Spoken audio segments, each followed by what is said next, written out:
Welcome to the NHL Wraparound podcast featuring Neil Smith, President General Manager of the 1994 Stanley Cup champion New York Rangers, and longtime ESPN NHL veteran Vic Morren. Together, they share no-nonsense opinions on news and issues around the National Hockey League. Whether you're a casual or diehard fan, each episode of NHL Wraparound will leave you more informed.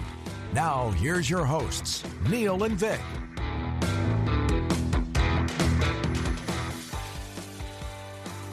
And welcome to NHL Wraparound, the last day of March of 2025. Vic Morren, along with my good friend Neil Smith. And, we're going to do some double dipping today. First, we're going to have Hall of Fame journalist and intermission analyst for NBC Sports Philadelphia, Al Morganti, joining us to discuss everything that has gone on in Philadelphia over the past week or so. And then you secured late last night former Washington Capitals head coach Bruce Boudreau to talk about Alexander Ovechkin, as he is now within 5 goals of the all-time NHL goal-scoring record. And Bruce Boudreau and I played minor hockey together and share the same birthday. How about that? So that makes you both young. I said birthday, not birth year. Birthday. So look forward to seeing Bruce on there. It had he was a good hockey player. And in fact, if he were of age now, I'm willing to say he'd be a great player in this NHL. 16th all-time in the AHL in goals scored in his career. And if you look up his career with the Toronto Marlies in junior, how well he played 2 Memorial Cups back-to-back. The coach of that team, and I was thinking about this morning, and we never really thought that much about it at the time, but the coach was George Armstrong, the last Leaf captain to hoist the Stanley Cup. And he was coaching junior hockey. And at the time, it was just, that's Chief. That's George Armstrong. Like, it was not a big deal. Now, today, unfortunately, he's departed. But you would love to meet George Armstrong today and be able to talk to him about the 1967 Leafs and so on and so forth. And now we're talking about being back in the 70s, early 70s, when he was coaching the Marlies. And of course, that Stanley Cup had only happened a few years earlier, so it wasn't a big deal. Funny how life goes. It is. We look forward to speaking with both Al and Bruce shortly. But first, 3 things you need to pay attention to, brought to you by UBS Financial Services, Inc. Number 1, Leon Draisaitl. The first to 50 goals this season, he gets the game-tying and game-winning goal in overtime against the Calgary Flames on Saturday. It's his 4th 50-goal season. But it's funny, Neil, because when you look at all the TV promos for games that the Oilers are going to play, it's always McDavid. And it's not to ever diminish the skill, the dynamic nature. We may never see another player as fast as Connor McDavid. But if you want a guy that's going to put a team on his back and he's going to carry them, I like Draisaitl a little more. I've liked Leon Draisaitl since he came into the league. And I remember when Craig McTavish, my good friend, was in Edmonton, either coaching or managing. I can't remember which one it was. And they were sending Leon Draisaitl down. And I was like, but this is the guy you really need. You need that power center. You've got Nugent Hopkins and you've got all these other guys, but this is a special guy that you're going to have. But I didn't see him to be this good, but I did see him as a power forward that they really needed. And that's what he is. He's a power forward with incredible skill. I didn't see the incredible skill. I mean, he's better than Adam Graves, but sort of reminds me of the same thing of Adam Graves. You see that he's got that special quality of being able to bull his way through. And then all of a sudden you get 50 goals as well. Now Gravy only did it once, and Leon's done it 4 times.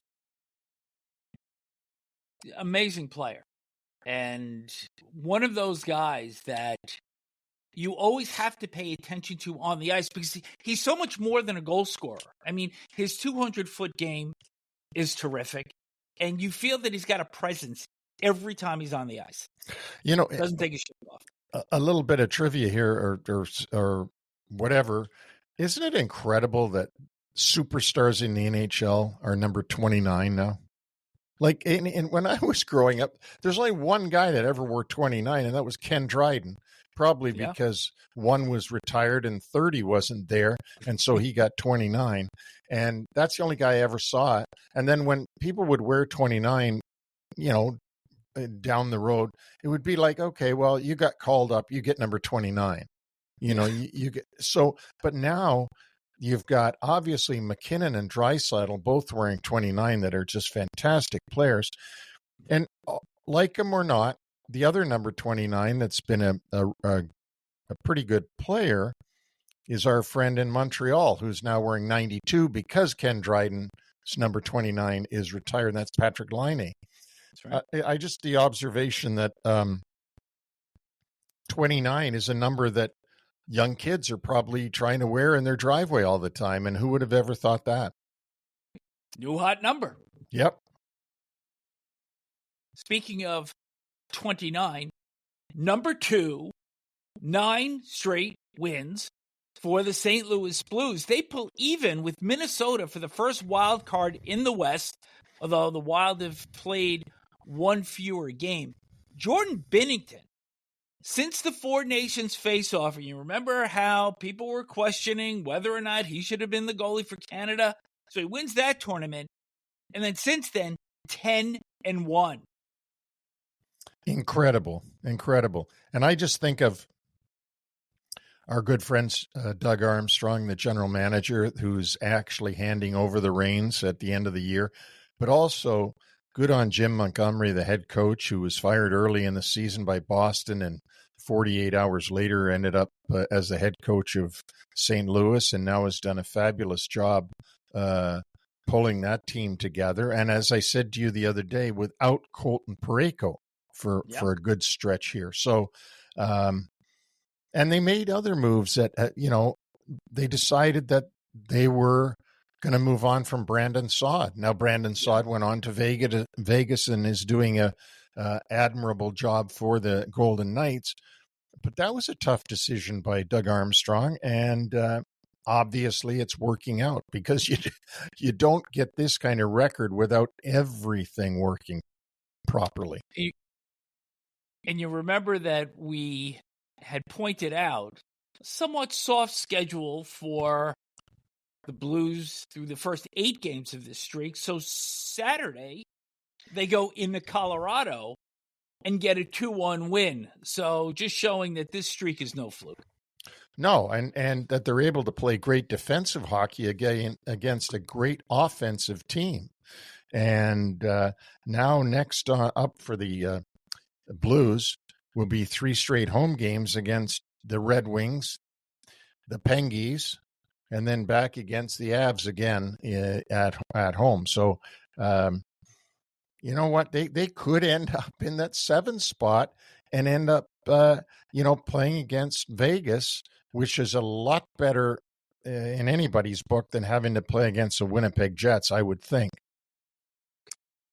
We never know, but certainly what a run for them. And as you just mentioned, the schedule, a good chance for them to get to double digits in this winning streak. Well, remember one thing before we leave this topic, Vic.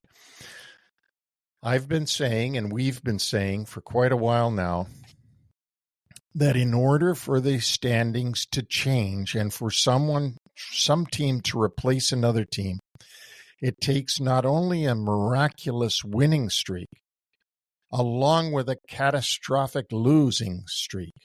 And aren't you seeing that here by the injury-plagued Minnesota Wild has not been able to perform to the level they need to stay where they were in the standings. And St. Louis has put together this incredible run. So the two things together have made it very tough on Calgary and Vancouver, and real tough on Minnesota, who I can't believe are going to fall out of it, but there's a good chance they're going to end up having to play Winnipeg in the first round.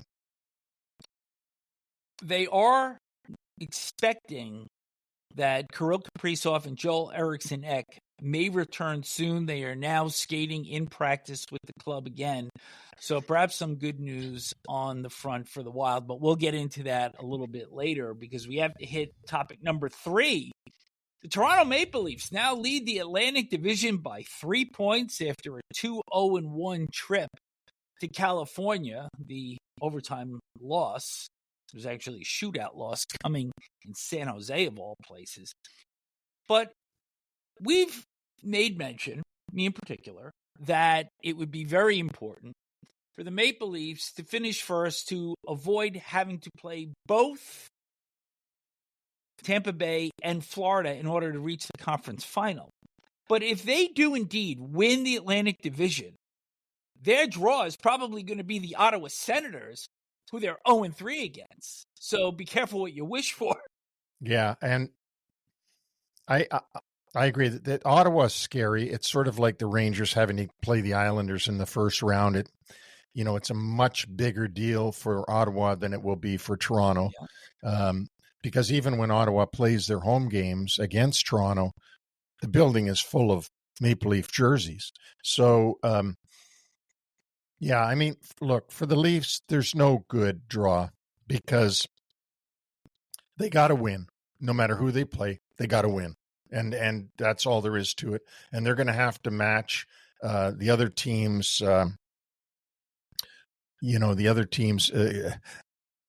enthusiasm for the series, and they're going to have to play as hard as they possibly can. It's going to be a great test to see whether or not the coaching change to Craig Berube for this season manifests itself into wins in the postseason. And that wraps up 3 things you need to pay attention to, brought to you by UBS Financial Services, Inc.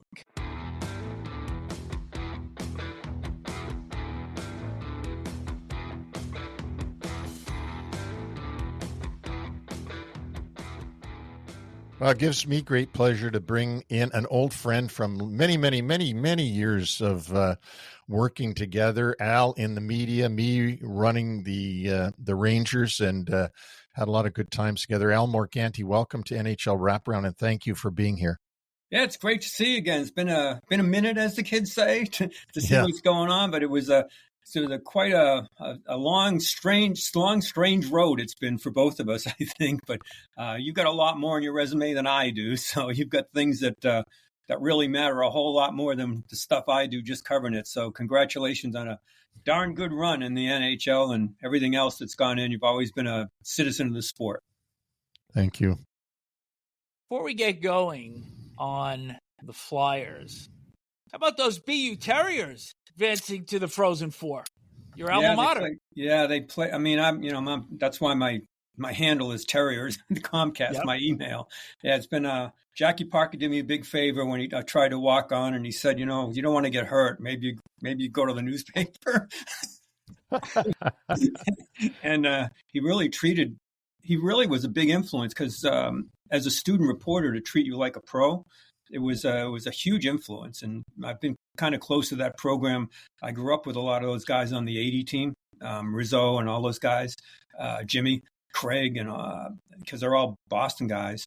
And it was really, another trip to the Final Four. And they're playing against, I've been a big proponent of Penn State. I mean, it's only been a dozen years or so since they were a club team. And I always said, that's going to be a monster. It's a freaking monster. You can't even get a ticket to that thing. It's crazy. I live in Philly. I'm like, I don't even consider Penn an Ivy League school because they won't have damn Division I program. It's a disgrace. So it is great to have BU there. Al, let's go over to the Flyers for a minute, and or not a minute, but a few minutes. And my observations of the Flyers in the last few years, first of all, I want to say that I was really impressed with John Tortorella because, as Vic and I have spoken before, I always consider John a finisher. By that, what I mean is not a rebuilder, but a guy that once you had a team that was ready to go and ready to take that next step, that you could bring in a guy like Tortorella who would put in all that discipline and stuff and push them up to another level. But here he took this job in Philadelphia, and I knew he wanted it. He was excited about the opportunity to help rebuild a club, and he went there and did miraculous things. I mean, last year they were in the playoffs right almost till the very end. I know it went off, it went wrong for them at one point, and Washington went on a bit of a run, and so Philly didn't make it and Washington did. That's a year ago. But what a difference a year makes, because this year they never really seemed, the Flyers that is, never really seemed to get it on the rails completely. But at one point it totally went off the rails, and I started reading little blurbs about how the rebuild has hit its lowest point and I'm like, what? And so for you, a guy that's on top of it minute by minute, where did this whole thing go off the rails? Well, Neil, it went off the rails no matter how long you cover hockey or how many new analytics you have. There's one basic truth that makes you the great general manager, a great coach, or anything, anything in an organization, and that's goaltending. And that's where it went off the rails. I mean, if Carter had still been a part of this program, they would have made the playoffs last year, and it would have been far different this year. I mean, that was, I've covered this team a long time, and they went generations without a goaltender. Then it looked like finally they got a goaltender, and that whole situation it's a horrible situation. But on a pure hockey sense, outside of everything else to it, it set everything back. Everything got set back. They would have made the playoffs last year. There's no doubt in my mind that would have been it. And then this year they come in and the goaltending wasn't as good. Now other things went wrong too. John's he thought they were going to make the playoffs this year, despite the words otherwise. When you're in the room with somebody, like I give him full credit, like you, he'd been a finisher, but here, from day one, Neil, he bought into, I am part of this rebuild. I want to put my signature in the foundation, in the cement of the foundation of this. And he was on board. I mean, you're a GM.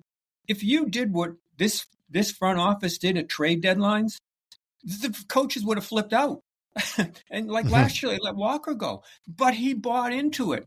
So usually when you see something like this at a trade deadline, I believe I've always seen coaches go into the locker room and like, let's circle the wagons here. It's us against management. This is what's left. But John was on board with management through this whole thing.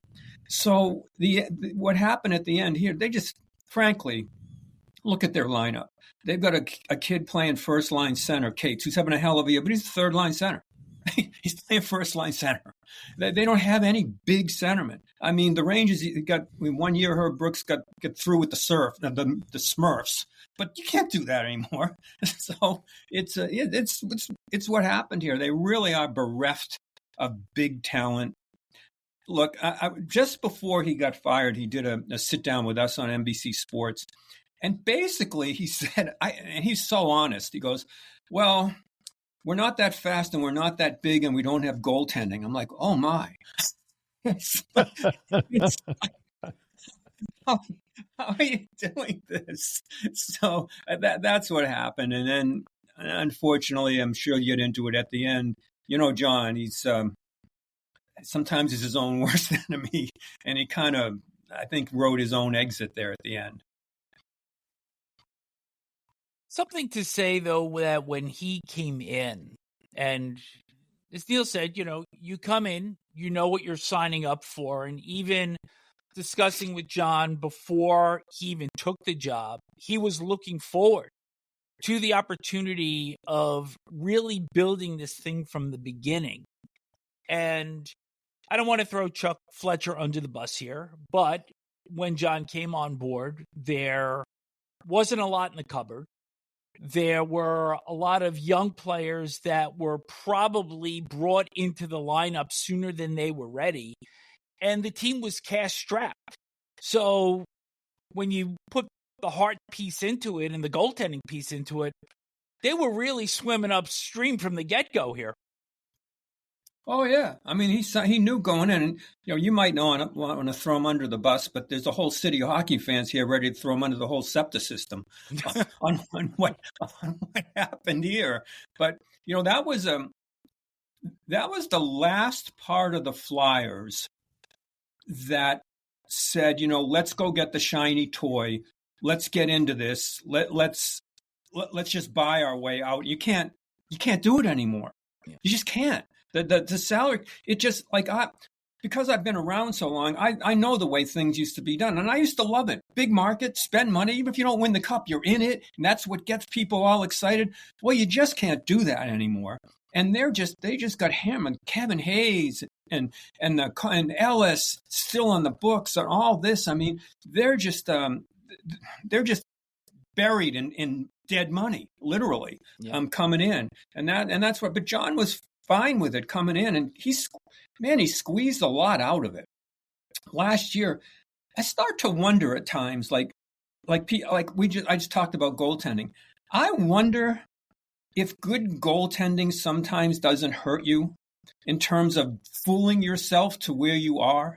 If the Devils have a good goaltender but not much else, and I think at least if you want to look at whatever with this whole situation with the goaltending, I think removing their best goaltender kind of shined a light on what do you really have here. And I think that's what happened here. It's like, oh my gosh, what do you really have? And this year, the only thing that mattered, I believe, was Michkov. That's it. That's the only thing. You go in now and you look. Every other jersey that's sold is a Michkov jersey. It's unbelievable. And Tortorella was kind of assigned the task of bring this kid along, which is not easy. But Russians sometimes aren't the easiest to deal with. Mm-hmm. And this kid, I will give him this. He was coached hard in Russia. And I don't think it really bothered him that much, the Tortorella benchings and stuff, because he got benched a few times. But he's a better player for it. I mean, I watched Chicago come in, and I'm like, boy, if Tortorella had Bedard, he'd be 3 times the player he is, because he has no idea what he's doing on the ice except when he's got the puck on a wing or something. He's much better because of it. But there comes a point, and I love John, but it's one thing to have a doghouse. It's another thing to have a canine hotel. That doesn't work. And I think that's basically, at the end, a lot of that is what happened.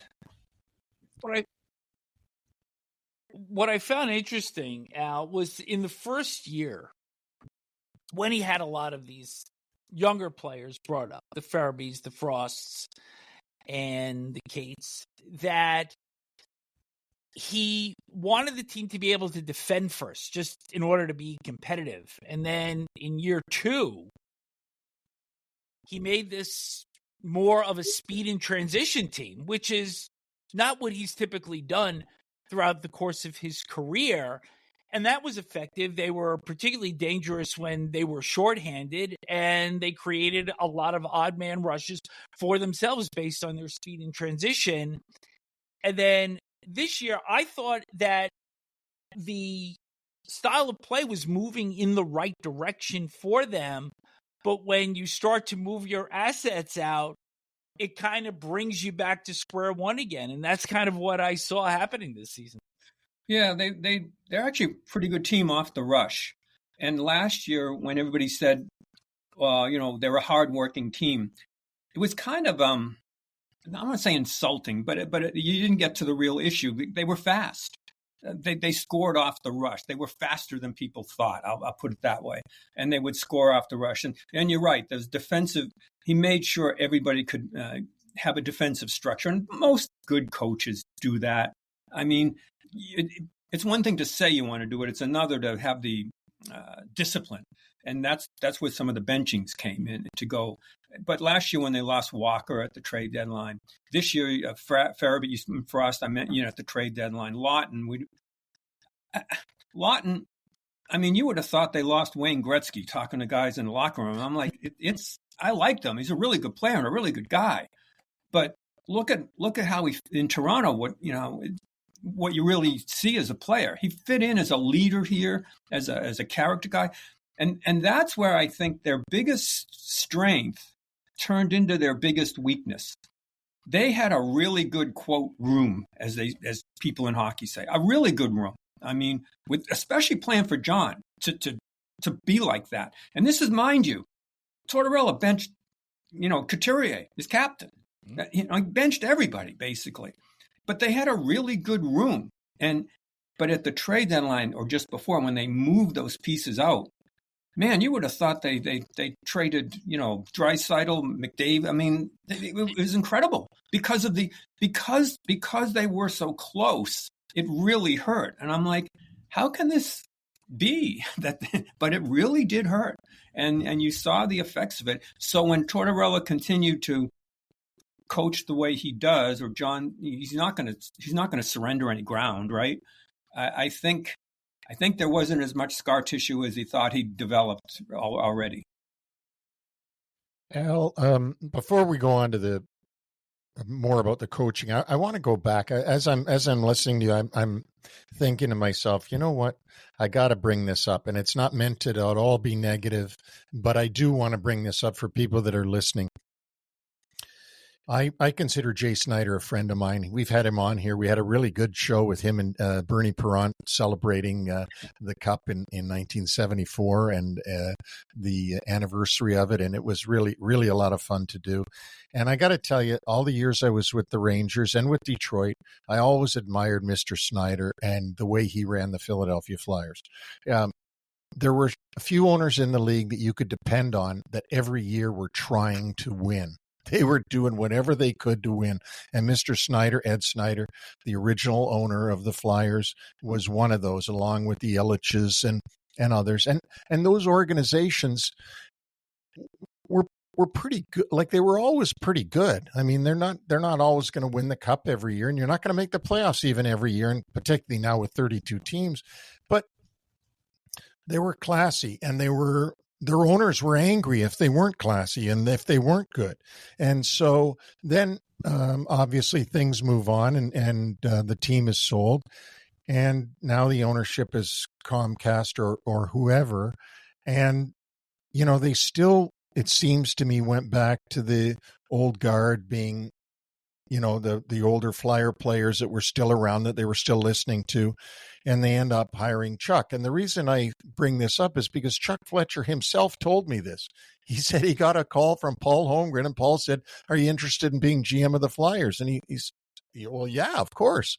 He says, "Well, come on in. I think you could end up getting the job." So he was like, because he was sort of happy but stunned. And anyways, so then Chuck Fletcher becomes GM of the Flyers, and then things don't go so well, and he hires John, and then things don't go well, and then they let him go, and they make Danny Briere his assistant, the GM, and they bring in Jonesy from the broadcasting, who's a very popular Flyer and popular in the community.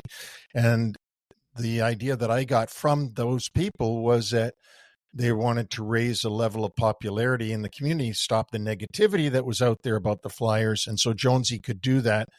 And Danny Briere was the next up as far as a potential GM. He almost got the job in Montreal, and so he became GM of the Flyers. But do they have the experience now, when you think back to the Snyder model and you think today's Comcast model, does this organization from top to bottom have the experience to be able to guide this ship out of the fog that it's in and towards the promised land? Because when I think back of the history of the Flyers, that's what I'm trying to bring up. That's what made them so special, was the way that they were run from the very top.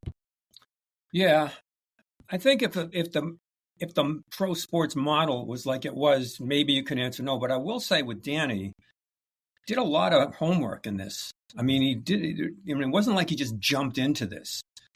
He went to the minor leagues, ran franchises basically. Was very well thought of. In fact, with the Montreal job coming up, it's pretty shrewd that way. I think that what they were looking for was, and Chuck, to be fair, was kind of still the old system type of a thing, like go get people. And I mean, he was kind of given those marching orders. And then they finally realized we can't do it this way. We're going to have to change the model, which I think is why perhaps you could get away with, but why this might be more smarter, a smarter way to go, the rebuild. But you're on to something with the fact that Jonesy, like I worked with Jonesy a long time, that I do think buys them the ability to have the fans be patient with what's going on, like to trust, to have a somebody that you can trust, that he's going to tell you the truth. And I'll tell you, Neil, that the reason, I think part of the reason they get it, I don't want to say get away with it, or can sell this in Philadelphia, is the candid way that they do this. And that included Torts, which was very important because you have an old school guy saying, we're not going to rush this. We're going to do this the right way. Basically saying, we're not doing it the old Flyer way. We're not doing that. We're not going out, get that shiny toy we can't really afford anyway anymore. We're going to do this. And that's why the fans, and I deal with them every day, basically, are more than, they're anxious now, but they were ready to buy in. So I think that they're fine in their positions. We'll see now with the draft picks that they've had. You know what that's all about. I mean, if you don't hit there, you're screwed. I mean, these fans are smart, and they realize this thing went off the rails with Nolan Patrick. That's basically, this is when it went off the rails. I mean, every show we do, if I say Cale Makar, Scott Hartnett would say, should have him. I mean, or Heiskanen, one of those things. And so that's why they're kind of buying into this right now. There are a little, but when you look around, Neil, at front offices everywhere, I mean, it's a different animal right now. And it's not analytics driven. And the best still have players, I think. And that's why they trust this, because I will say, and another defense of Chuck, he was the GM and the president. That's tough. That's tough to manage up when you're in those positions, and to be the financial guy and the hockey guy and the whole thing. That's pretty tough. So that's why this is now a two-headed monster.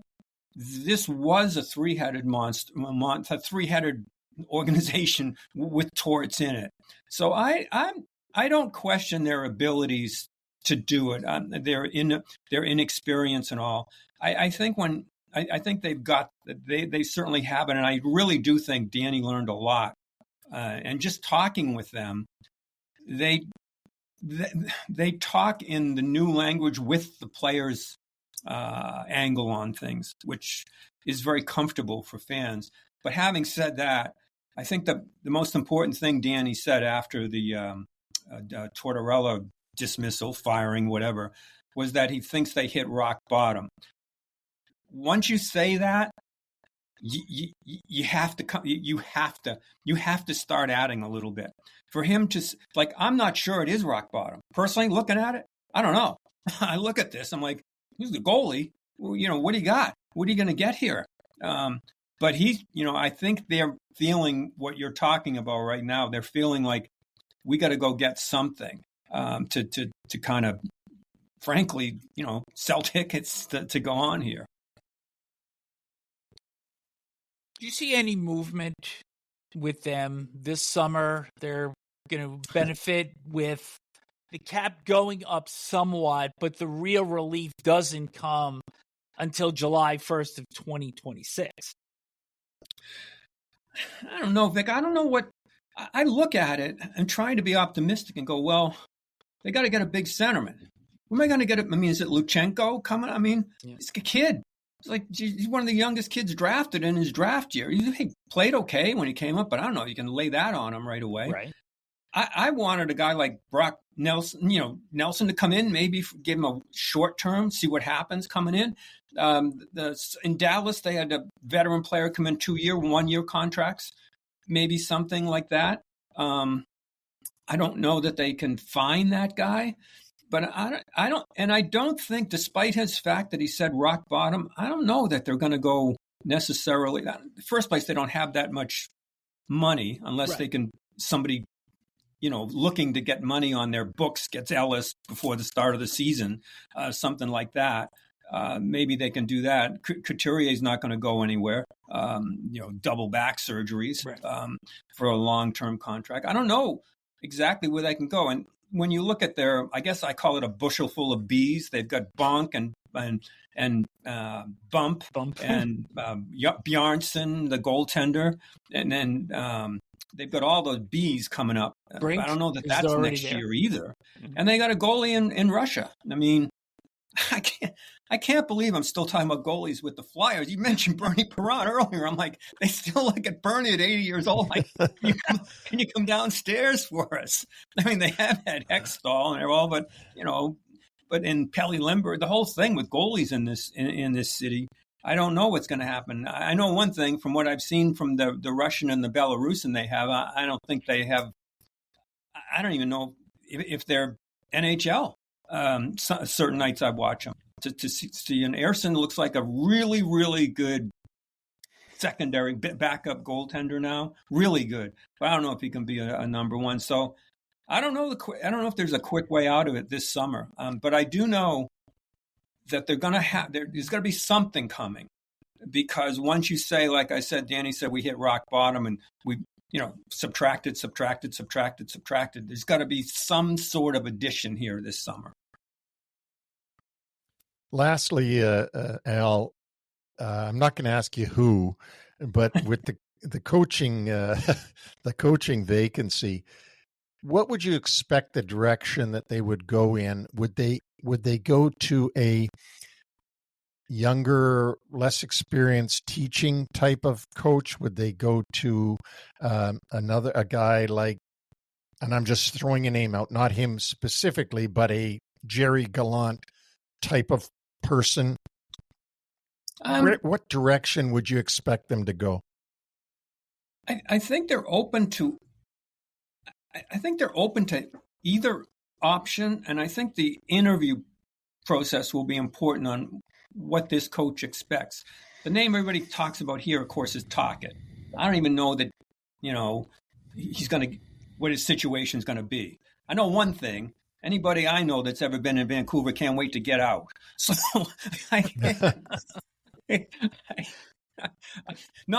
that's not a beautiful city and all, but man, you think the fans are crazy here. Man, they don't get, there's nothing there. You're up against it every day. But I think that might be an option there. Carl, I don't think so. I don't think at that point. A lot of the learning has been done.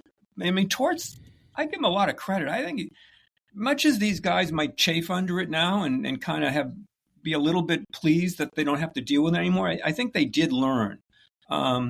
So I don't know that the teaching has to be that part. I think they have to have this weird combination of somebody that is willing to live with a team that probably isn't going to be a playoff team, but is expected to be good. When you live here, when you live in Philly, because everything's intertwined in Philly, because of what the Sixers did, you can't really have a process because it's a negative now. Because the Sixers kind of pulled a curtain up on all of sports and said, we don't have to have a person in the building. We're going to make money. That's what we're going to do. It doesn't matter. But it was ugly. So what they want to do here is still rebuild. It sounds dumb, but can we lose 4-3 and Michkov gets a hat trick? That's like the dream, right? To see what happens, to bring everybody along, to go that way. So I think they're going to have to deal with a guy that can deal with some of the losing. So I don't know the name. I think Taka would be good. I mean, I actually think, I don't know what's going to happen in Pittsburgh. I think he'd be a good fit. If I have no idea what the situation is going to be in Pittsburgh. I know he's tight with Torts too. So there was no way he was going to take a job if it meant, now that there'd been some distance, if that happens, that I think would be something that certainly would fit here. But who knows what's going to happen there? And in this league, I mean, let's face it, hockey coaches are like golf tees. I mean, use them, move on, and that's all, right? That's what happens. So maybe it's a situation where you don't necessarily, see what happens we get somebody. And I'm not so sure. Brad Shaw, he seems like an assistant to me. He's a really good assistant. I mean, their defense. You look at the Ristolainen's advancement with him, the way he's played. York's still a project there, and they've got others. But you look at I look at what he did with Ristolainen, and I'm like, wow, he really made him into a player that can stay in his lane, so to speak. So, I mean, I'm not convinced that even though he might not be the, quote, head coach guy, but you might just be trying to have a bridge here to whatever happens eventually in Tampa, Florida, who knows what could happen. So that could be in. But you know what, Neil, more important than I don't know, I honestly don't think that they do, because I don't think that this was in the plan. I mean, right. This thing unraveled with John. They, as you know when you hire John, there's going to be some rough spots. But I don't think they expected this thing to unravel the way it did so quickly at the end. I think they could have nursed another. They might have been able to nurse another year out of this thing. So that's why I honestly don't think the firing wasn't because they had somebody in their sights. It was because it was just time because of all the benchings and the arguments he had with York and everything that went on. Yeah, that's what you get with Torts. I mean, everywhere they say it, Columbus, they love him. John Davidson loved him, but Torts is a petulant guy, and he's going to do it his way. And sometimes he ends up trying to fight the other coach, or he tries to fight his own player. Yeah, or he tries to fight Larry Brooks. Yeah, Torts is going to tort. But I will say, like he's my 19th coach here now, Shaw. Okay, so I've seen a few come and go, and I've dealt with them from Pat Quinn to Keenan to. But I will say with Torts, he never quit. Like his strength to me was when you bench a guy or whatever, when you pipe a guy even for a period. Usually with Torts, it's like, I'm doing this because you let the team down. When I covered Keenan, there was a problem because it was like, you let me down, me. But Torts, it was more you let your teammate down. And that's why I think they could live with it a little bit longer. But at the end, it became like, oh, we're on national TV and Tortorella's benching Michkov and Tortorella. And it's like, okay, it was too much Torts, but I don't think it was necessarily him trying to. But it's just he was just a teacher that just said, I don't care where you are right now. You did this wrong. I'm gonna give you an F, and we'll start again tomorrow. Very last thing before I say goodbye is, what is with the sweater on the coach behind the bench for the Flyers? I've always wondered, how did that get started? Where the only coach in the league that doesn't have a suit on. Well, I remember, didn't Robbie Fatorik wear a sweater when he was and remember the defenseman Jean-Guy Talbot wore a sweatsuit. Yeah, but I think Torts just is well, I know because he lives out by me. He's got this big farm. I think it just doesn't want to get the horse manure on the suit. I don't. But it's just he's casual. But even he was even casual to the players coming. On the road would come in on track suits or whatever you want to call them. And players like to dress up. So I think they'd rather be able to show their feathers rather than come in with that. But that's all it is. It just that was his his kind of style that he is. He's not a guy that's got much in terms of I'm going to show you my latest $10,000 suit or whatever. So it was just an easy way to go. I do see more and more though, like in Philly, where used to like Jay Wright used to have $1 billion suits for Villanova. although they wish he could come back now with a T-shirt, it would really help things out. But it would be like, yeah, it's like, okay, that's just Torts. He doesn't care about that stuff. I wonder if he's going to go back on TV. I really do wonder where he's going to go. He always led me to believe this was his last rodeo. Yeah. But I don't know with Torts. He doesn't want to be part of a front office. You know, I hear rumors about the Bruins. I've even heard Ranger rumors, and I'm like, I think he might actually relax for a while if it's possible with him. If it's possible, but he does love dogs. So my that's gosh, the thing Lord, maybe... the dogs. That's the one thing here that, you know, Hockey and Hounds, all the charities and stuff like that. He was great with dogs, which I guess is why I didn't mind putting the play in a doghouse.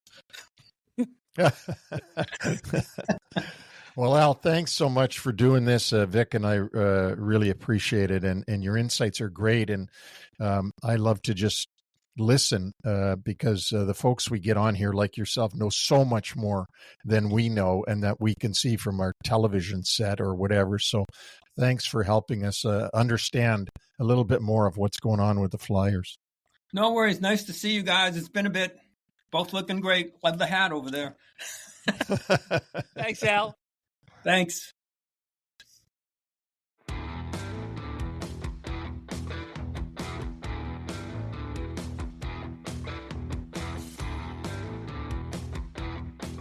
Great to have Al Morganti joining us to update us on everything going on in Philadelphia. And a reminder that Neil and I will be back with New York Centric on Tuesday and Short Shifts on Wednesday and Friday. Neil, time for you to introduce our next guest. Yeah, our next guest is, I don't think I can get a guest that I've known as long as I've known this guest. Bruce Boudreau and I go all the way back to George Bell Arena, and 16 years old, 17, maybe 15, 14 years old. I played for the Butterbeeps. You were always a Marley. Bruce was a Marley from all those years. I played for the Toronto Red Wings and Toronto Nats, and Bruce was with the Marlies. And I got to tell you, folks, and Vic, Bruce was an unbelievable player. Like, he really was an unbelievable offensive player. And Bruce, I said before you came on here and before we started the show, I told Vic, I said, had he been today's Bruce Boudreau, you know, this is your style of play would fit today like incredibly. You know, and that's the type of player you were. You were an amazing offensive player. Well, I appreciate that, and I'd like to think how it would have gone if I was in today's game. I mean, obviously, back in the 70s and 80s, the whole game was slower. So, I mean, if you put all that up and your speed would have increased to the way they are today, I think I would have had some success. But you know what?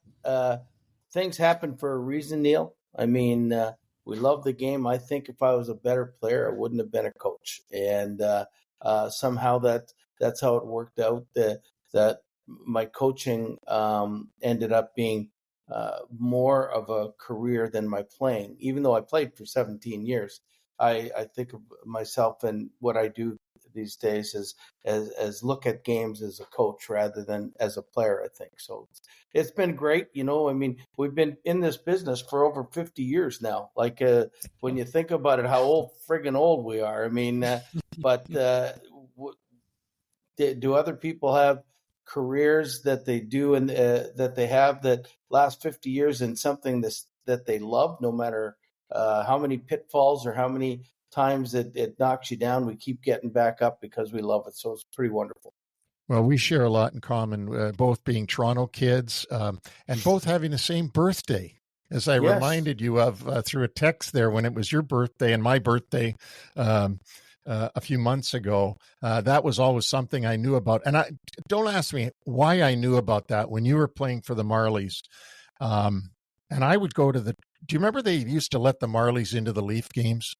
Remember that, yes. And so I would go there and say I was Bruce Boudreau. And, of course, the usher didn't know who was who, right? All you had to do was say a name that he recognized, and he let you into the Leaf game. And, of course, I was always you because I knew we had the same birthday. Not that you had to show ID. We probably didn't even have ID back then. No, I'm sure I didn't. And you go through the same door, and it was funny how that used to be. And I used to just love going to the Leafs games back then, and in awe, just watching, like it, as we'd mentioned, to George Armstrong or somebody play, and just dream about what it would be like to play at that level. So pretty cool. Quick question: do you remember ever going to the double headers at Maple Leaf Gardens when St. Michael's and the Marlies would both play a game and back to back on the same ice? Yeah, all the time. I mean, I would take the bus down, and my parents would just pray that I came home, because it was long days on those Sunday afternoons that you would watch the double headers. I mean, it was, and those were the guys you just sit there and you couldn't wait to go to practice the next day because you wanted to be like them. So, I mean, it was a real good part of wanting to do what you do. And that's, we're lucky. Brad Park on the Marlies. I remember that, watching Brad Park play for the Marlies. And then there were so many great Marlies. But anyway, let's, the younger people out there will be saying, come on, get to today. We don't want to hear about all this crap. Bruce, obviously everybody knows you coach the Caps, but I got to ask you, because where we are with Ovi and the chase for Gretz's record, you had him, and did you ever think while you had him that he might be able to threaten Gretzky's record like this, because he was such a prolific goal scorer? You know what? That thought never occurred to me. I always thought Wayne's records are going to last forever, and yet two of them are going to be broke this year. But no, I just thought he was a great goal scorer. I never thought I had him in his second year through his sixth, and when he was just getting going, to be quite frank. And I just thought he was an amazing athlete. We tell people, I do a lot of Caps pre and post game, and telling the people that people forget, like they think he just scores coming down the wing and shooting the puck. And that's only part of him, because he's 230 pounds. He goes to the front of the net. Nobody can move him. You look at yesterday's goal, for example, he just stands there. You can't move him. So he tips pucks. He's got that IQ. He draws people towards him. Whereas you can take other great goal scorers, and like, say, Patrick Kane, for example, in his heyday, still had to score from a little bit from the outside. All of these guys that don't have Ovi's size and strength, he could do it the finesse way and the shot way, but he did an awful lot by being in the blue paint in the trenches. And so when you got a guy that's got that kind of combination, and the shot to boot, then, you think he can score a lot of goals. Did I think he was going to approach 900? No, I didn't think so. But then I couldn't even think that high, let alone imagine it at all. So, but that's incredible what he's doing. Bruce, when you started out coaching him and it was your first gig in the NHL, he was already 100 goals into his career at that time. Can you speak to how coachable he was? Great players see the game a little bit differently than maybe the lunch pail guys and even their coaches. So can you speak to what it was like to work with him and help evolve his career? Yeah, you know what? That's a great question, because a lot of times with young guys like that, you just let them go. I think you had Al on Mitchkov. Would be that kind of player. Torts was really trying to bring him into playing more complete game. When I first got Ovi, he would like to take a minute and a half to a minute 45-second shifts, and you had to rein him in. And he didn't really like the back checking portion of the game. But I think everything, if I had thrown everything at him all at once, it wouldn't have been good. He would have just said, no, that's it. But little bits and pieces. I started with the ice time. Let's keep the ice time. If we can keep it down to 50 seconds to a minute for you, Alex, not a minute and a half. Then eventually we'll get it to 45-second shifts after a while. So, I mean, but he still didn't buy into it right away. What I had to do was I had to show him statistics on paper on his when his shifts were shorter in a game, his production increased and the team won. When his shifts were longer, he didn't get as much, and he was like bigger minuses, and the team lost. And once he saw it on paper a little bit, then all of a sudden he said, "Hey, I get that, coach. Now I understand a little bit what's going on." And so, I mean, so you start with that. And then, like my second year coaching him, I said, "Hey, you know what? Why don't I try you at penalty killing?" Which was a brutal failure. I mean, like, A, he didn't like to block shots, and B, he didn't like to come into his own zone a lot. But when you're penalty killing, those got to be two things you got to be thinking of. So I mean, we stopped that, and I told him, I said, "Alex, what I'll do is now I'll put you in the penalty box every time that there's a bench penalty or something else, so you can be the first one out." And he said, "Yeah, I like that better." So, I mean, he didn't like the penalty killing aspect. The other reason is because it took away from offensive aspect, and he wanted to be scoring goals. So he didn't want to get 20 minutes of ice time a night and 3 of it be on penalty killing. He'd rather have 20 minutes offense at night or time on ice at night, and that be more on an offensive situation. So, I mean, but everything morphs into it. Like, once he got older, he started to get a little bit more mature. His shifts started getting a little shorter. He started to think a little bit more about the defensive aspect, and he'll never be great at it. And I don't think, as a coach, I expect him to be great at it. His job is to score goals. If he can neutralize, that defensive work will not be a detriment when he goes out there, then I've won the game. And I used to say this, Neil, about a lot of players is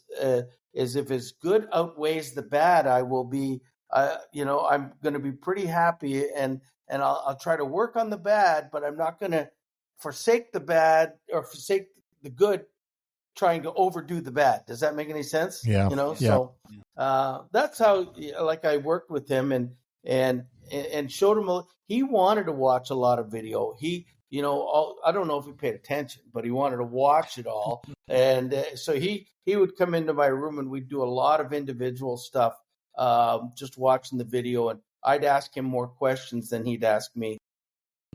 There's a piece of his evolvement that he almost has an aura around him, or a halo, so to speak. And where I'm going with this is, when he started his career, he would hit everything. I mean, the guy's a specimen. And he was probably the ultimate example of power, pure power, and skill. And because of that, as the years have gone on, he has been able to pick his spots when he has been able to engage in physical play. And a lot of players don't really engage in him. I think, save for the broken leg that he suffered back in November, most of the injuries he has suffered over the last several years have been on hits that he has initiated. So where I'm going with this is, I think, a testimony to his longevity and the combination of the productivity is because he has been able to create space for himself because of his physical nature early in his career.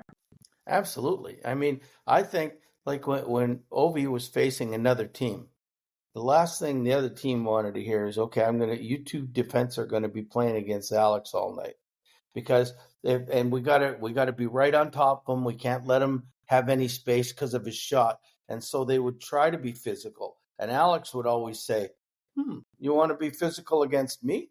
I'm going to come out instead of the hunter.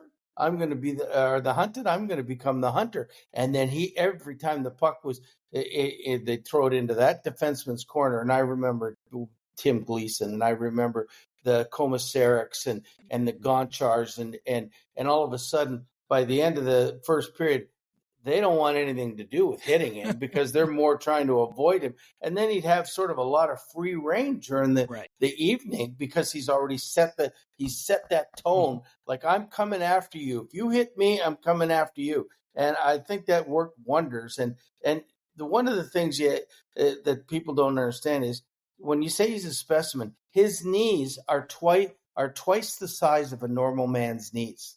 So, I mean, that's why he had no knee problems. Every time he'd go knee on knee, and he did it a lot, the other guy would get hurt because his knees were so big and strong and powerful.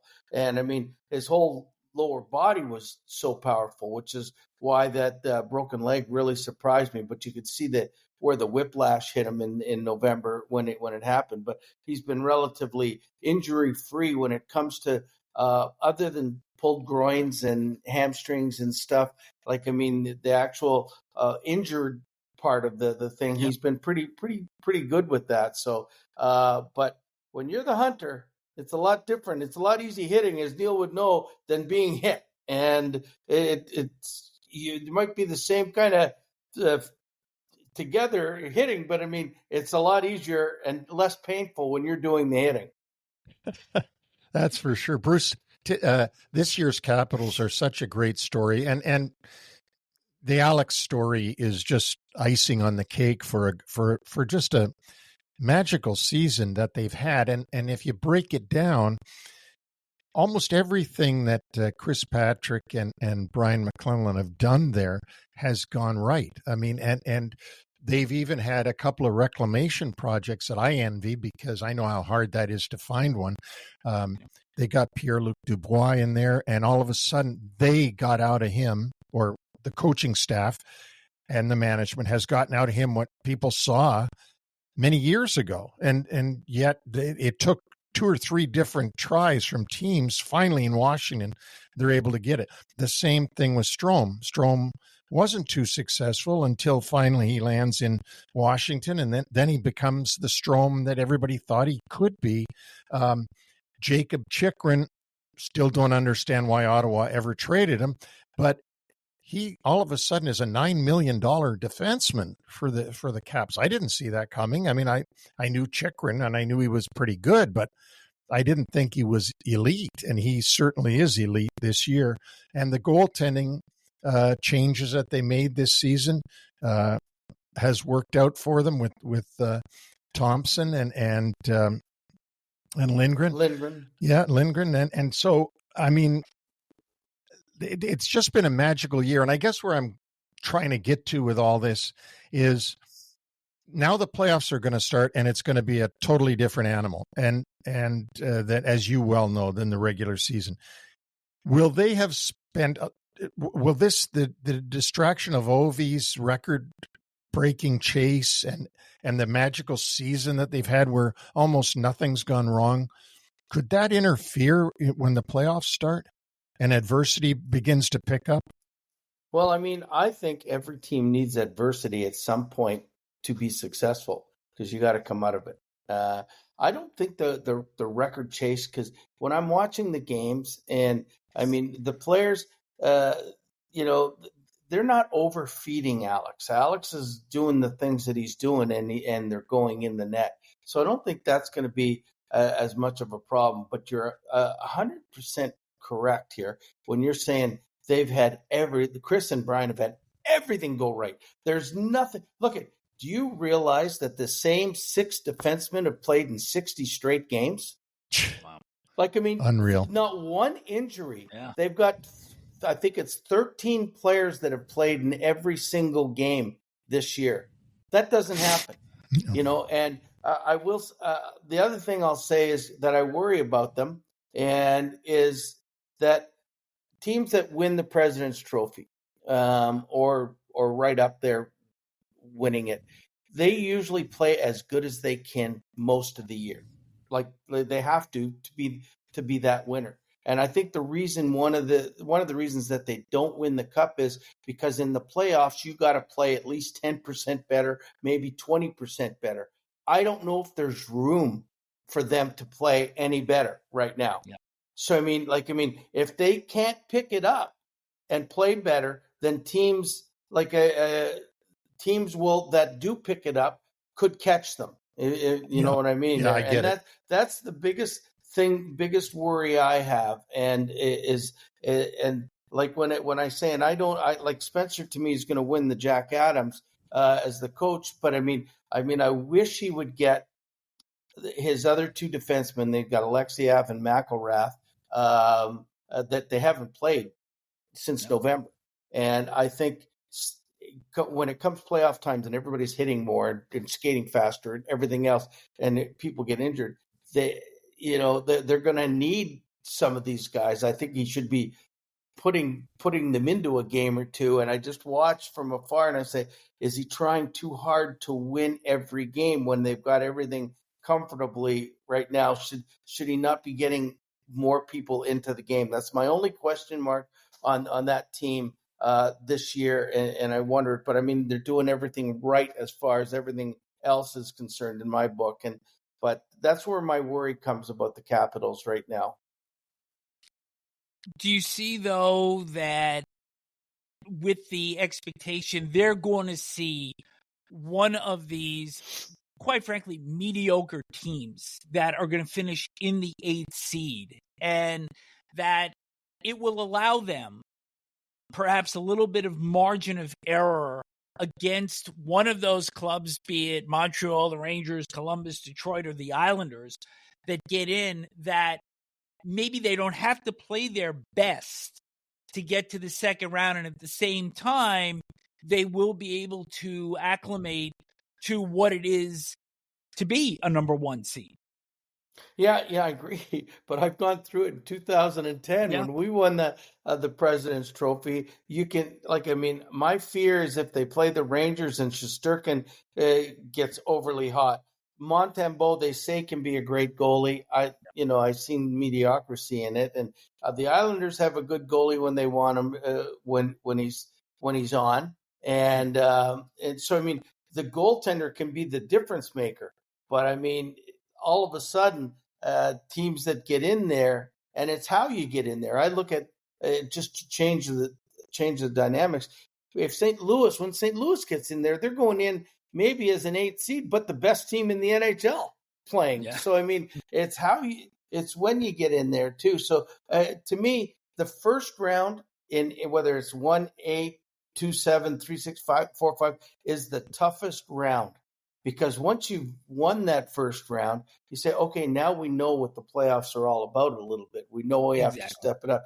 But when you get in there in a short series, and I mean, it might take you 2 games to wake up and go, well, this isn't, we're a little bit behind the 8 ball now. So, I mean, you got to worry about it. So, I mean, you cannot take anybody lightly, even though on paper and watching them for 82 games, Montreal's not in their class. The Rangers are way too inconsistent.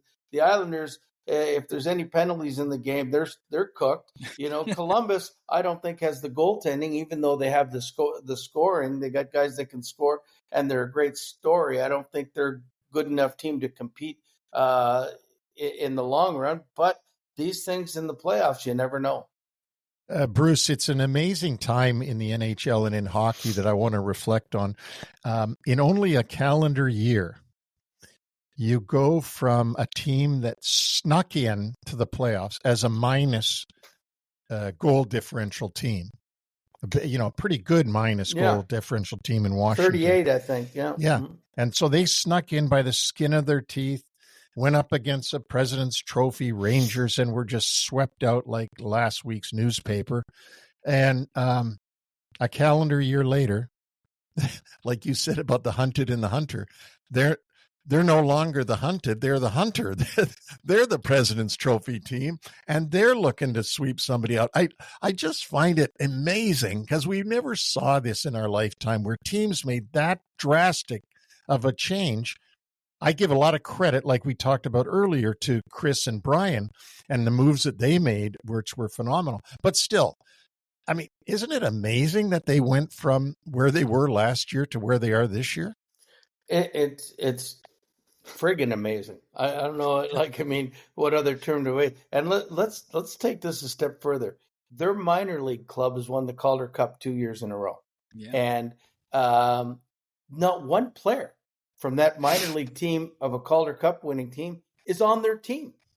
And usually, if you can go back in history, and I've done this, there's usually 6 or 7 players that end up elevating to the next level within a year or two. And they got none. And they went through the free agents. They gambled right with PLD and got him. They gambled right on the trade with Chychrun and got him. Then they've made little moves like Radish and Mangiapane.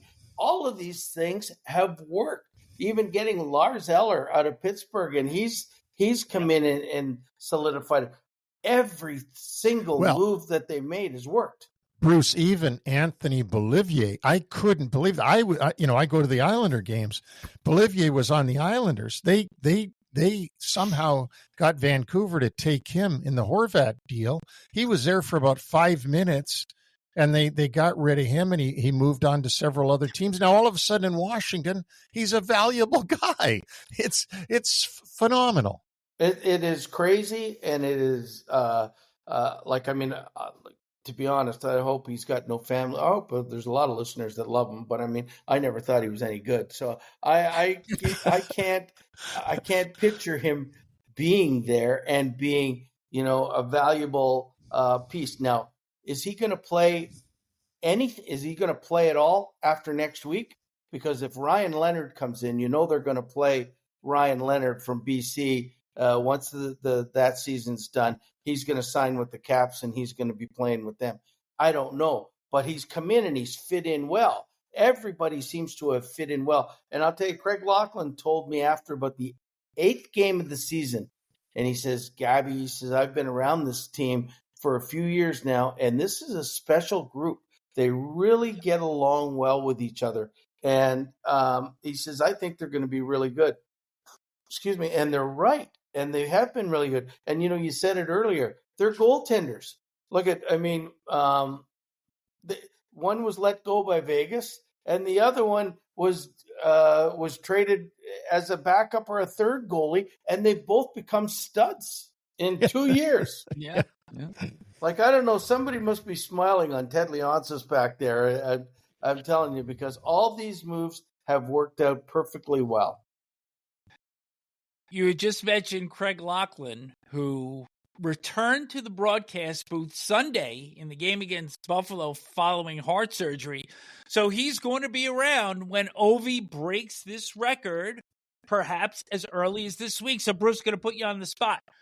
4 games that they have this week. In Boston Tuesday, in Carolina Wednesday, home against Chicago on Friday, where Lord knows they're going to probably try to set him up the entire night. And then they're at the Islanders on Sunday. Does this record fall this week? A week from now, do we have a new NHL goal-scoring king? You know what? I think this is the way I think. Right or wrong. I think Boston's on a 6 or 7 game losing streak, might be even more than that right now. I think they've been on a road trip. They will play really good against them, and I think it'll be a low-scoring game. Carolina will be a low-scoring game, I believe. In Chicago, they might light it up and get 4 or 5, and he might get 1 or 2. And then he's always scored against the Islanders, so I think he might come in and get 1 there. But I think it's almost going to be the way this season goes. It's either going to be in the last game of the season at home, or he's going to do it in Pittsburgh on the last game of the season. And I'd rather have him do it at home because the whole city would go nuts. But if he has to do it on the road, wouldn't it be in Pittsburgh being the place to do it? Because I can see the first person other than his teammates jumping the boards and going nuts coming over. I could see Sidney Crosby coming over, shaking his hand as the two icons since Lemieux and Gretzky left, sort of having an iconic picture together. It just seems so right to me. So I don't think he's going to do it this week, but I think because the other thing too is the Caps play like 5 games in 8 days. It's tough when you're almost 40 to get your body moving in the right direction. So I think he will do it, but I'm hoping it's the last game at home, and that doesn't mean anything, so we can really enjoy the party rather than have to worry about something the next day. Well, before I let you go, Bruce, I just want to reflect on what Alex Ovechkin did when Fleury had his last game against the Caps, and of course the Caps had lost that game, and the Capitals players were heading to the locker room when Ovi went and got them all to come back out on the ice, and for everybody to shake Fleury's hand and congratulate him on his career, while the Minnesota Wild players applauded what they did, and that was all because of Ovechkin and the class that he has in doing that as the captain of the team.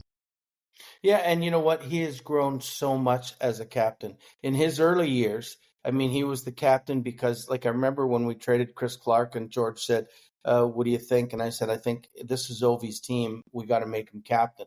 So we made him captain. But in reality, all the stuff that captains do, sort of Mike Knuble did that for a couple of years. Like, I mean, the in dressing room stuff and everything. Ovi was the captain by leading by example. Now you could tell the growth of him by what he did with Marc-Andre the other day. Like, I mean, that's all him. That's him gathering it, him showing the hockey world what hockey means to everybody, and showing that class was perfect. But it would, to me, the first thing I thought of was the growth of Alex as just a superstar player into a superstar ambassador to the game, and that stayed with it. It's going to stay with me for a long time. Well, Bruce, my mom's gone. Your dad's gone. I love them dearly, and I had so many conversations with my mom about you and the player you were over all those different years and levels that we played each other. And I remember your dad in George Bell Arena like yesterday. I really do. And I'm standing up at the top there where the railing was and watching you play. And having you on here brings back a lot of emotions for me from my life in hockey. And I really appreciate you doing this. No, it was my pleasure, Neil. I'm sorry you couldn't get on sooner, but I'm really glad to hook up with you and see you again, because it's been a while. And I can say good luck in this. I'm glad you guys are doing this. Let's keep hockey alive. And it was a great memory. When you mention George Bell to me, like, I'll be thinking about that all day. And the first thing after a game, wanting to go get a hot dog, and my dad said, you're allowed one hot dog after a game. And when the Marlies played Butter Peeps or Young Nats, and how the games, whether it was at the George Bell, whether it was at where did we play? Ted Reeve, or else in Leaside Arena.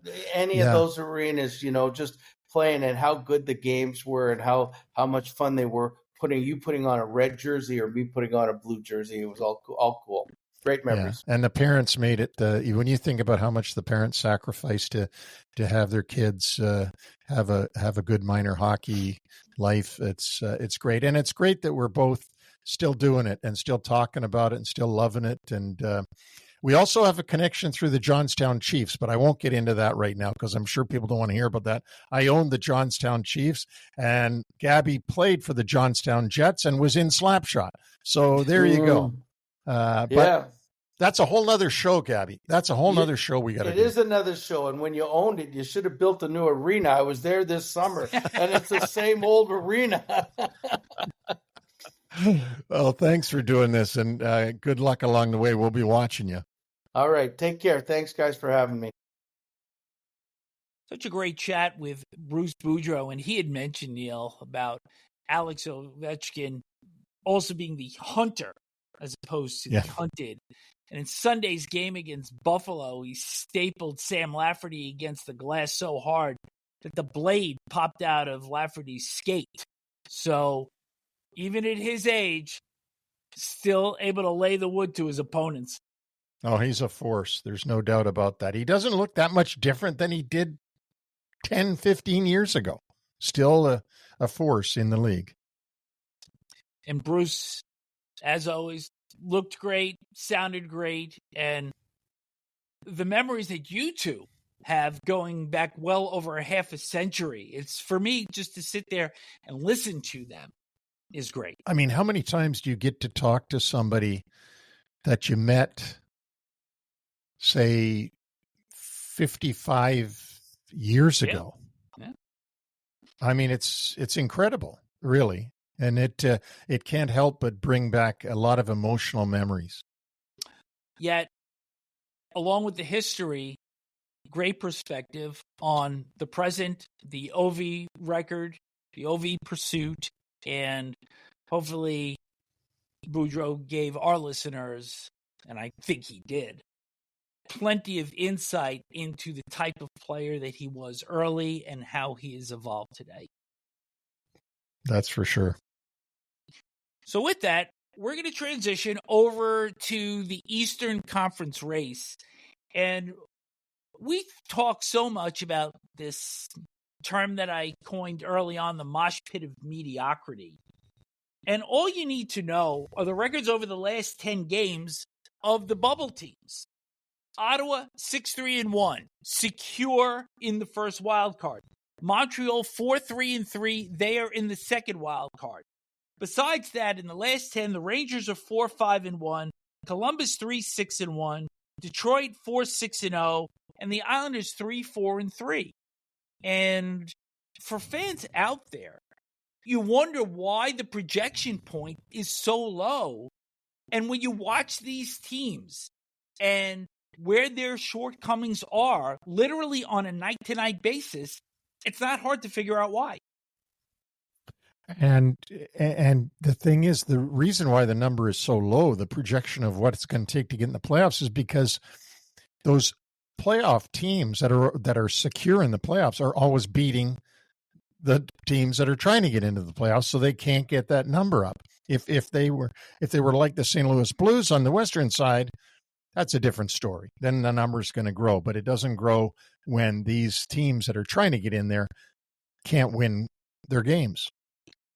86.5 points in the East. So somebody's got to get to 87, and Ottawa is almost there, and then throw a tarp around the other 5 to see who's actually going to qualify. We'll get into more of that with short shifts on Wednesday.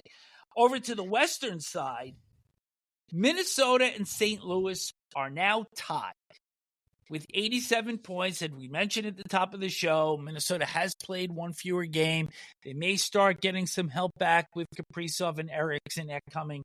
But the Blues have literally pulled away from the Flames and the Canucks, and there's literally no margin for error for the two teams in Canada to try to squeeze their way in. Isn't it amazing that it's, instead of being St. Louis, it's actually Vancouver and Calgary that are singing the blues? You were waiting for that. It's funny because the Canucks had this long road trip. They did finish 2-2-2, but it's the kind of trip that in reality they needed to come out of that with probably at least 2 more points. And even though they have a game in hand on St. Louis, and even if they win that game, it still only gets them within 4, and they're not going to win the regulation tiebreaker either. So they're going to have to actually beat the Blues outright. Yeah, it's really coming down to, as they say to the short hairs now, you're going to have to win. Vancouver does have Demko back in the net, who's making a difference, but they're still not the team they were last year, and far cry from what they were last year. Top of the conference, going to go to the Central Division. Winnipeg holding a 6-point lead over the Dallas Stars. Dallas has played one fewer game, and the two teams do meet one more time in Dallas on April 10th. So if both teams continue to win, Dallas wins that game in hand, and the game against Winnipeg, they would only have to win one more game than Winnipeg the rest of the year to get the top spot in that Central Division, because they would have the win tiebreaker. So I think Dallas is a club that's really flying under the radar right now. They've won 5 in a row. They look terrific. They're playing in Seattle on Monday, another winnable game for them. So Jim Nill's club, remember we talked earlier in the season with him, and they weren't quite where he wanted them to be. I think it's a different story now. Yeah, I think so. I think they're getting they're topping out at the right time. You might want to say. Interesting that they've got this. It's like college hockey. They go into Seattle on a Saturday night, play Seattle, and then wait around and play them again on Monday night, and don't leave town. And that's happened a few times in the NHL. I'm always amazed though when I see it. It's like I always think it's a scheduling quirk, but it's not. And then after they're finished with Seattle, they don't have a lot of heavyweights. Dallas doesn't. I mean, they play Nashville, they play Pittsburgh, they're in Minnie, they play Vancouver, and then they get that Winnipeg game. So, yeah, it's doable. It really is doable, and Winnipeg's going to have to win their games to stay atop the whole conference.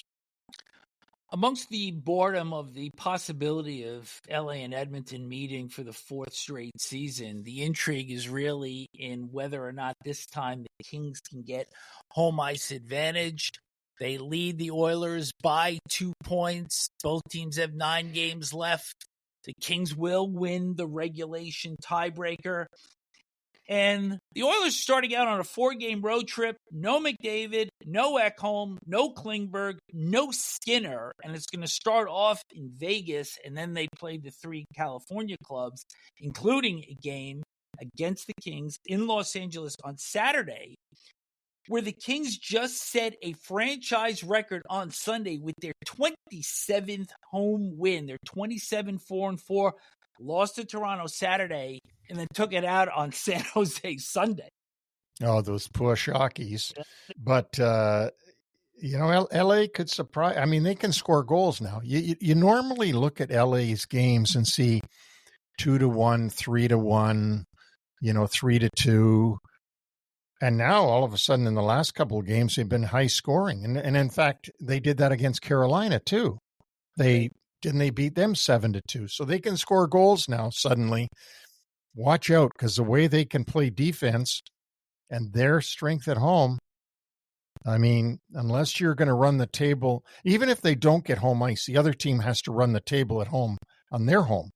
Correct. So it'll be really interesting to see the LA Kings in this year's playoffs. Want to talk Buffalo Sabres? Oh, God. Well, here's why. And, you think people might say, well, you guys are repetitive at how maddening it is when the Sabres play up to their potential and then they don't. But here's what we're talking about. And maybe this is why we actually know what we're talking about to some degree. They fall short of exiting the Eastern Conference cellar. And how did they do that? Well, they were on the verge of getting out on Saturday, playing in Philadelphia, and they were a point behind the Flyers. So what do? They lose 7-4 in Philly, and now the deficit to get out of the cellar is 3 points. But on Sunday, they go in and they win 8-5 in Washington. Against a rested Capitals team. Yeah. So you don't know what you're going to get with the Sabres from night to night. I mean, they do have talent, but they don't always put it all together and use it. I mean, Alex Tuch has had the season of his life, and so has Tage Thompson. And they've got a terrific franchise player in Rasmus Dahlin. Even James Reimer in goal as a backup goalie has found new life. But it's too little too late for the Sabres. They still do have a possibility of getting themselves out of that last place spot in the East. They're only 3 points behind Pittsburgh and 1 point behind both the Bruins and the Flyers, and they have games in hand on all of them. So let's see if there's a storyline yet to be completed there with Buffalo. Hey, remember when we talked about players being too nice? And speaking of the Sabres, it happened in a game that they played against the Golden Knights back on March 15th when Tomas Hertl, on an empty net opportunity, tried to pass backwards to Jack Eichel for an empty net goal against his former club, which would seal the game. And then ensuing face-off down in the Vegas end. Sabres tie the game, win it in a shootout. This happened again over the weekend with Nikita Kucherov, one of the true elite players in the NHL. Twice with an empty net against the New York Islanders, tried to make a back pass in his own end to Eric Chernak, who was on his forehand, and the Islanders wound up getting a scoring opportunity from right in front. And then with a chance to shoot at the empty net, passes to Brandon Hagel, and that went awry. So now he's got to bust it down the ice on the back check, and then later negated an icing before setting up an empty net goal for Jake Gensel. So just goes to show, sometimes being selfish is the right thing. I was watching that game, and I couldn't believe that Kucherov didn't just shoot it into the net. He wanted to get the puck to Hagel, and man, oh man, I mean, it was worse in the Vegas game because they ended up losing the game. Right. Vegas did. When Hertl didn't score into the empty net, they actually lost the game. At least the Lightning didn't lose the game when Kucherov did this the other night. But you're right. It's crazy. I can't imagine if I was a coach what I would say. What are you going to say to Kucherov? Even if you're John Cooper at this point. Yeah, but you've got to say to him, Cooch, you can't do that. You can't do that, man. You got to be selfish and we got to win these games. And at the end of the shift, he had to be committed to playing a 200-foot game when he was already tired. So yeah, no, you're right. So from being too nice to a couple of hits that I didn't like. Actually, it's one hit and it's one incident. Saturday, Nikita Zadorov of the Bruins had a very late hit in the neutral zone against the Wings' Jonathan Berggren. And it wasn't quite the predatory hit that Dale Hunter laid on Pierre Turgeon in the playoffs in 1993. But the time from when Berggren let the puck go, from when the hit was laid on him, that left a pretty sour taste in my mouth, seeing that. And Nick, you can really injure a guy when you hit him late. We've all seen late hits, and it's no fun, particularly when you're playing in a game. It's not a playoff game. Boston's well out of the playoffs, right. So you've got to wonder. Zadorov has played with an edge, though, while he's been with Boston, and maybe that's what they've wanted out of him. They want him to play with that mean edge because he's a giant out there. But when a player's not expecting that hit and he's puck, I agree. Totally agree. Right? Totally agree. This one really sucked. At the end of the Panthers' loss to the Canadiens on Sunday, Nico Mikkola, with a second left on the clock and the puck in the Panthers' end, instead of just eating it and letting the clock run out, took a slap shot all the way down the ice, and it whizzed right past the head of David Savard of the Canadiens, and that set off a little bit of a fracas at the end of the game. And, oh, by the way, these two teams meet Tuesday in Montreal. But I thought it was a total Bush move. Well, that slap shot cost Mr. Mikkola $5,000 because that's what the player safety has fined him for unsportsmanlike conduct at the end of that game. So he didn't get off the hook from doing that, and he may have to pay a price again, as you said, on Tuesday night in La Belle Province. $5,000 for stupidity. Some player notes. Let's pick up on the Montreal theme. Lane Hudson had 3 assists in that win over the Panthers, and brothers Quinn and Cole had a goal and an assist each, leading BU, the alma mater of Al Morganti, to a 3-2 overtime win over Cornell for a spot in the NCAA Frozen Four. Quinn had the overtime winner, and Cole was the tournament MVP. And Caden Gooley for the Canadiens, and kind of overlooked this on Friday on short shifts, returned last Thursday after missing 21 games with a lacerated right quadricep. He actually cut himself falling into the boards on January 28th, and That's an injury we don't see happen too often, where a guy actually injures himself that severely. Yeah, his 1 foot skate cut into the other quadricep, and that's ugly. But thank God he's back and he's okay. Jacob Trouba of Anaheim missed Sunday's game with Toronto after an awkward fall into the boards.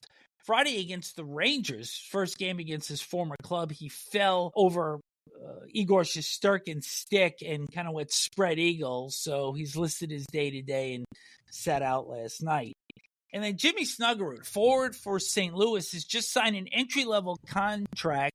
He is practicing with the Blues on Monday, and the Blues are opening a 3-game homestand on Tuesday. He's a Hobey Baker finalist, 24 goals, 27 assists, and 51 points in 40 games. Pretty good year.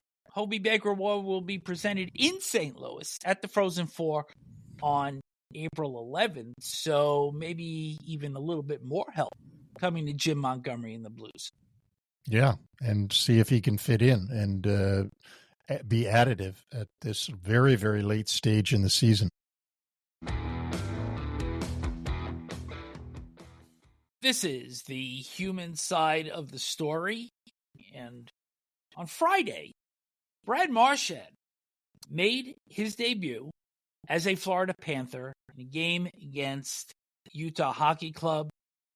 He assisted on Bennett's overtime game-winning goal, and the two of them played together on Team Canada in the Four Nations face-off.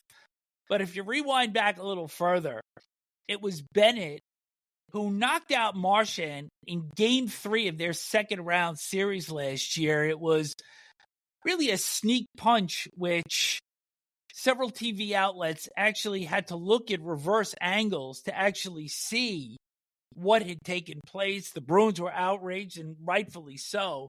Marchand missed games 4 and 5 of that series, and the Bruins wound up falling to the Panthers eventually in Game 6. But this is one of these situations where you see players that have had somewhat salty relationships as opponents, and then they become teammates. And you were general manager. Do you recall any instances that you would have when you picked up a player with a known grudge against another player? Well, the one that comes most to mind is I had Kevin Stevens on the Rangers, came in from Los Angeles and acquired that famous Islander defenseman, Rich Pilon. And Rich Pilon had been the one that had broken Stevens' face, basically, with a hit earlier in their careers. And you wondered how that would go along. But they became friends, like all hockey players do. And then, I remember when LaFontaine, I got him from Buffalo, and he came in, and he had not had a good relationship with John Muckler, who was our coach. And but that worked its way through. And even getting Luc Robitaille onto the Rangers when Wayne Gretzky was on the team. And those two, there seemed to be something going back to the LA days when they were together. So that's one thing about hockey players. If once they're on the same team, everything's forgotten about. They just go about their business. And you mentioned the Pilon-Stevens incident, which was more of a happenstance collision in Game 7 of their playoff series between the Penguins and the Islanders in 1993. And that actually ended the run for the Penguins after winning consecutive cups in 91 and 92, where Pilon happened to get Stevens high, and Stevens, I think, was out before he hit the ice. And he, as you had said, went face first and literally broke his face. And that was really a hockey play gone wrong. Oh yeah, it wasn't a dirty check. The other one that I remember famously is Cam Neely and Ulf Samuelsson. It was thought that Ulf Samuelsson's dirty hit on Cam Neely gave him a thigh contusion, where it ended up calcifying and led to the end of his career. The weird part about that one was, although Neely obviously on the Bruins and Samuelsson on the Penguins, they both had the same agent. Cam Neely and Ulf Samuelsson. So that was another one there that you wondered how that would go if the agent had a party in the summer and those two saw each other. I don't think those two could have been good teammates with each other, given that history, and that Neely's knee was really what ended his career. Yeah, and it was that calcification. But then again, there's been lots of hits to the thigh and to the knee that doesn't end up calcifying. And so this was just one of those bad things. And last thing I'll bring up is, will we ever forget the Dennis Potvin non-hit, really, on Ulf Nilsson, where he caught a rut in the garden ice that is so bad and ended up breaking his leg. And everybody said it was the Potvin's hit that did it, when if you watch that replay, it's not. And to this day, and we're in 2025, and that happened in the 70s, to this day, that is the reason that the chant at MSG is Potvin sucks. Of course, most of the audience doesn't even know who Potvin is. The hit was clean. The ice was crap. And also remember that back in those days, Ulf Nilsson wore that molded plastic Lang boot that had absolutely no give in it. So, again, hockey play gone wrong. Yep, for sure. Want to remind you of one other thing before we let the Samuelsson thing drop. You had acquired him in a trade, and Ty Domi, who you once had, was playing in Toronto, and Domi knocked Samuelsson out with a sucker punch. Yeah, and I was outraged at that. And I started Ty's career in New York. I mean, he played for us. That started his whole career. I ended up trading him to Winnipeg, and from Winnipeg he went to Toronto. And then we had Ulf Samuelsson, and Ty knocked him out. But here's what Ulf Samuelsson's like. I went down to the locker room after the game, and I told Samuelsson how furious and upset I was about that. And he said, it's my fault. I should have known who was around me. I should be more aware. Unbelievable.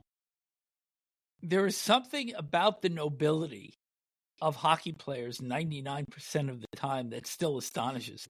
It is. It truly is. And to bring this full circle, Marchand and Bennett now kissing cousins as the Panthers look to defend their Stanley Cup crown. Yeah. That will wrap up a terrific show for today. Thanks to Al Morganti and Bruce Boudreau for joining us. Thanks to UBS Financial Services, Inc., NHL Wraparound, and UBS Financial Services, Inc. are not affiliated. UBS is a sponsor of 3 things you need to pay attention to. No other affiliation, relationship, or endorsement is made, suggested, intended, or should be implied or inferred between UBS and VNS Productions, LLC, or any of the individuals or businesses and or their respective products and services appearing in this program. Thank you to our listeners. Send questions or comments to NHLWraparound@gmail.com. You can also reach us individually, Neil at NHLWraparound.com or Vic at NHLWraparound.com. All of our podcasts, audio and video, available on all platforms, including Apple Podcasts, Amazon, iHeartRadio, Spotify, YouTube, and our complete catalog can be found on our website, NHLWraparound.com. So subscribe, like us, and also check out some of our shorter clips on X at NHL Wraparound. New York centric, coming Tuesday, short shifts, Wednesday, and Friday.